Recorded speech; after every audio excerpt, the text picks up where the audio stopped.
Ja, zaterdag aan daar bij de om mij op slaap. Die zondag is zo bij middagskant toe. Loop ik daar, kom ik naar huis toe. Dan moet ik zo, ik ga zo, dat ik zo diep geloof, toen moet ik afgaan. En dan gelijk moet je afgaan, dan kom ik de vierde keer en dan moet ik net een rand zo steeds hier. Kast moet ik klimmen. Dus maak het ook daar deur gaan, dan wordt het zo niet meer omgegooid. En mijn haartje wat ook op de kop het bakken, hier is mieren en dat maakt allemaal zo. Hij dacht, nooit slecht, hij dacht niet. Ik heb die smaak, maar ik heb die goed op mijn kop.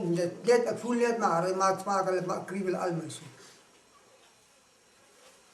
En toen ik zo ver hij zwart rand uitklim voordat ik verloos raak van mijn eigen voelen. Dat is die naaste wat ik aan het spook gekomen. Maar hij zei, die man, hij zei, dat was toen in de eind, daar wat bij mij gekomen.